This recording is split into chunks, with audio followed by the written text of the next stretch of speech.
Hey everyone, Namaste. I hope you guys are doing fine, and if not, you'll be okay. So today is Dear Diary Day 5. So let's get started. I think I already ranted about me not having a place to keep my camera, right? Yeah. Anyway, let's get started.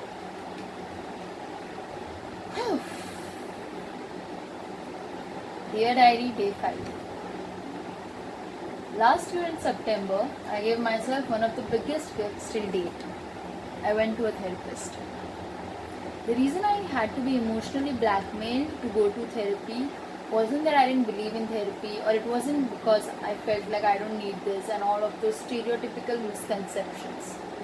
The actual reason behind it was that I was very pessimistic and hopeless that someone like me can get out of something like this. I had this kind of very low moods since years, and I somehow used to manage to make it through, but they never really ended. I remember once my best friend asked me, "How does it feel?" or "How exactly would I describe this?" He said, "I don't quite get you when you say you're not feeling good." And I always used to say I'm not feeling good instead of saying I'm not feeling well for like obvious reasons. So one day he asked, "What is exactly happening to you?" And normally I would reply with a nothing or I don't know, but that day I just thought maybe I'll try and explain this question. I said, "Imagine you are in a room. It's dark and you feel like there's no way of getting out. There's a small window there. Every morning there are few rays of sunshine that fall into that room and then slowly fades away.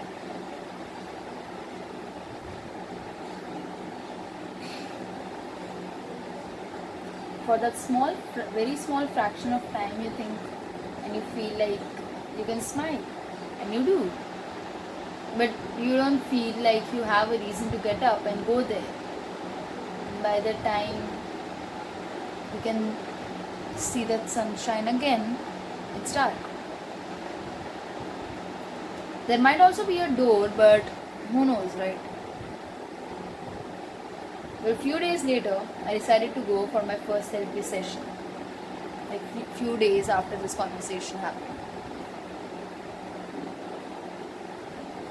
Now I'll tell you the effect that psychologists and psychiatrists can have in such scenarios.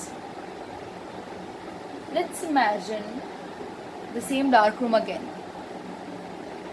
Only this time you're given an eraser by your therapist and you are asked to start rubbing it on these walls. You give it a shot because what's the harm, right? You start rubbing that eraser on the wall, and to your surprise, you see that the black color on the wall is coming off. You are kind of astonished, and to find out what is actually happening, you start expanding your region and you start erasing the entire wall. One by one, you have erased the whole room, and what do you see? There is no dark black wall left in the room. Well, what does that mean? It means the room isn't as dark as we think of it to be. It means the darkness is more like some charcoal that covered those white walls, but there is still a bright white wall behind that dark wall, that black wall. How does approaching and getting treatment works? Okay, so I have noted down 3 reasons here, but there can be many more. So if you think you can add on to this, please do. First reason, reaching out helps by giving us a perspective which sadly in our mental state sometimes we are unable to see. Okay. Secondly, it gives us a ray of hope that maybe there is some more brightness left, that maybe I'm wrong that this isn't permanent and this is not going to last forever. And it helps us to actually feel better, healthy, for real. Okay.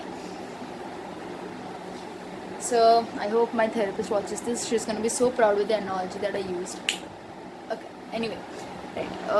So the reason why I said that there is a white wall behind the dark wall, instead of saying that maybe it's on the other side, or instead of saying that you can paint a white wall on that dark wall, because see, if you tend to paint it, it means that there's going to be still some darkness behind that wall. It means that the dark part is still going to be there with you. But it's not like that. I said that there is a white wall behind the dark one because your life cannot be fully, sad.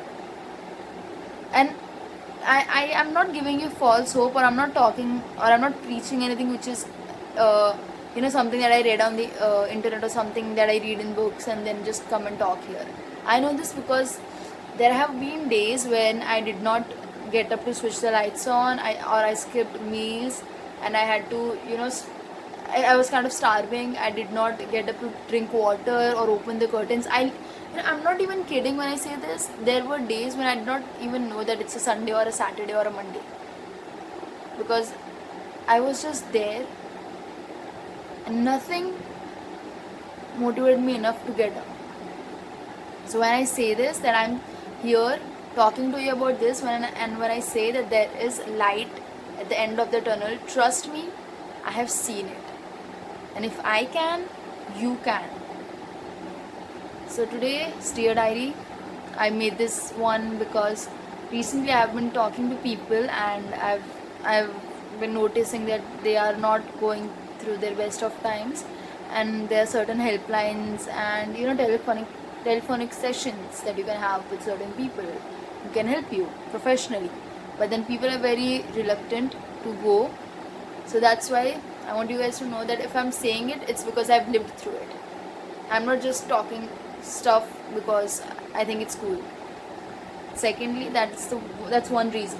So why you should give it a shot, because if I'm saying it, because I've experienced it, and that's why I'm saying it. And secondly, because I know a lot of questions are there that people usually feel that should be addressed. So in the next video, I'm actually gonna talk about few suggestions that I can give you before you go to therapy, or so that you can go to therapy, because those are the normal, commonly, mostly asked questions from my friends and people when we talk about therapy.